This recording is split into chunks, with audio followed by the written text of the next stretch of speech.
Once upon a time, there lived two lovers, Ngene and Ogadimma. Ngene was hardworking and did well for himself financially, but there was one thing Ogadimma did not like about him. Ngene had the habit of drinking too much palm wine. He would spend time at the popular palm wine spot in the village, drinking with married men who shamelessly went about the village sleeping with young maidens. Ogadimma did not like to see Ngene associate himself with these men. She had spoken to him about it, but Ngene had told her that he had control of the amount of palm wine he was consuming, and that he would never lose his senses to palm wine. Yes, it was true that even though Ngene drank so much, he had never been drunk. But Ogadimma feared that if he continued with the habit of drinking, he might eventually turn out to be a drunk. One night, Ogadimma could not sleep. She laid thinking about Ngene and his habit of drinking. She loved Ngene, but love was not enough. She also thought about the men whom he drank with. She had heard sickening stories about these men. It was either their wives had become their punching bags, or their wives had run away with or without the children. Ogadimma wondered if the ones who beat up their wives had once treated them like eggs, and the ones whose wives had left them had once thought they would always love and stick to each other. Ogadimma feared that one of these stories would one day become her fate if she eventually gets married to Ngene with his habit of drinking. So she said to herself, what was the point of still being in a relationship with him if she had this doubt? That night, she made up her mind to end their relationship the next day. She loved Ngene, but she knew that love was not enough. The next day, in the evening, when she was certain that Ngene had returned home, Ogadimma went to his house. At his house, she told him she could not continue with the relationship. Ngene looked at her with a mix of fear and hurt in his eyes. He asked her if she was joking, and Ogadimma said she was not joking. She added that her spirit had not been comfortable with their relationship, so she wanted to put an end to it so she could have peace of mind. She paused and waited for him to say something, but he did not say anything, so she said she had only come to let him know that she was no longer happy in the relationship. Then she made to take her leave, but Ngene held her, pleading and crying for her not to leave him. He pulled her into his arms, wrapping his arms so tightly around her that she was unable to free herself. He said he loved her, that his life would be miserable without her. He kept crying and pleading. Ogadimma found herself crying too. Ngene truly loved her, and he had not done anything to hurt her. He had only been a sweet soul to her, so she felt bad for making him cry so much. She gently wrapped her arms around his neck and told him that she was not going to leave him. That evening, they made love for the first time.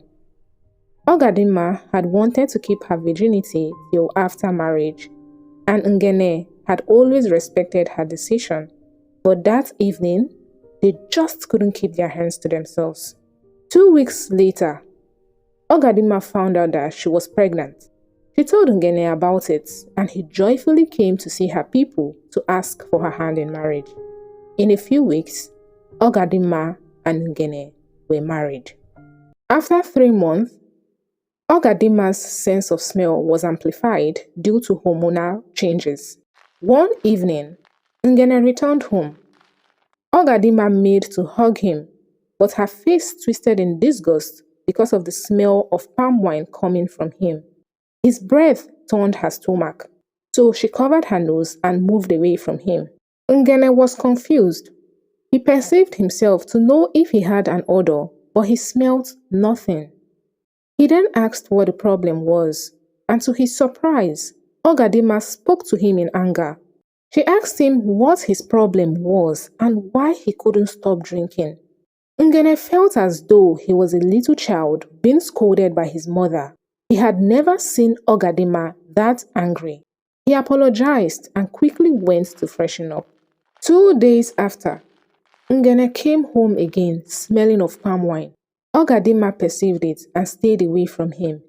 She decided not to speak to him throughout that evening. Even the next morning, she didn't greet nor reply to his greeting. Ngene left the house feeling a bit angry that she was overreacting.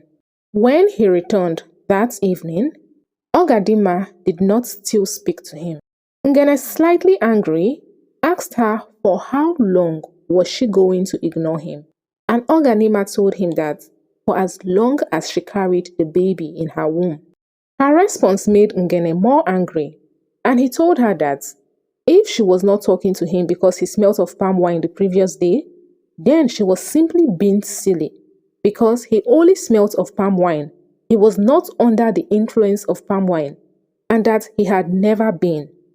He told her to better get used to it because it was something he loved. From that night onward, Ogadima slowly began to withdraw herself emotionally from her husband. The lovemaking disgusted and irritated her.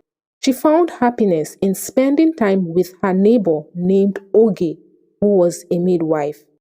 Ngene, who noticed this, felt she was going to come around with time, so he felt there was no need trying to talk to her. 2 months later, Ogadima found out that Ngene was seeing another woman. She cried because her fears were finally becoming her reality. She had always feared that building a happy home with a man who always liked to drink and associate himself with men whose homes had no peace would traumatize her. When Ngene returned, she told him straight to the point that he was with another woman, but Ngene ignored her. He went straight to bed and slept off. The next morning, Ogadima refused to let Ngene leave the house without giving her an explanation as to why he was seeing another woman. To her surprise, Ngene boldly admitted that he was seeing another woman, that it was not a taboo for a man to have another woman. With so much anger, Ogadima called him a shameless drunk he-goat. This got Ngene angry and he slapped her. Ogadima immediately slapped him back, and this led to a series of punching from Ngene. When he was tired of hitting her, he left the house. Ogadima screamed for help when she saw that she was bleeding. Luckily, her neighbor Oge heard her scream. She offered support and took Ogadima to her hut for treatment.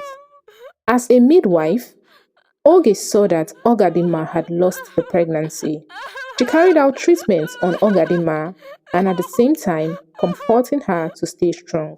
14 days after staying at Oge's hut, Ogadima felt a bit strong to return home. Ngene had visited the first day she was at Oge's hut, but Ogadima had cursed him to leave her sight. Oge had told Ngene to stay away so Ogadima could heal peacefully. So Ngene never went back. When Ogadima returned home, she didn't meet Ngene at home, but she met a maiden that looked like her age mate. She didn't need anyone to tell her that the maiden was Ngene's mistress. Ignoring the woman's presence, Ogadima went to catch some sleep. Moments later, she woke up to Ngene tapping her. It was evening already, and Ogadima realized she had slept for too long. Ngene told her that he needed to talk. Ogadima slightly rolled her eyes and told him she was listening. Ngene started by saying he was sorry for everything that had happened. He paused and waited for her to say something. At least say she had forgiven him. But Ogadima stared at him with disgust and impatience. Ngene continued calmly. He said that the maiden in the house was the woman he was having an affair with. He said she was pregnant, and he had gone to see her people to pay her bride price. So she moved in as his second wife. He paused again and waited for Ogadima to say something, but she said nothing. So he continued. He said that Ogadima would have her respect as the first wife, and that he would continue to love her no matter what. The next morning, after Ngene had left for work, Ogadimma packed her things and went back to her father's house. Then, the next day, very early in the morning, she took few belongings and journeyed to her grandmother's village. Her grandmother would understand her better than her parents, so she felt her place was the best place to heal. She might return to the village after a while, or she might just as well settle in her grandmother's village for the rest of her life. She was not certain yet, but one thing she was very certain about was that she would never again take her intuition for granted.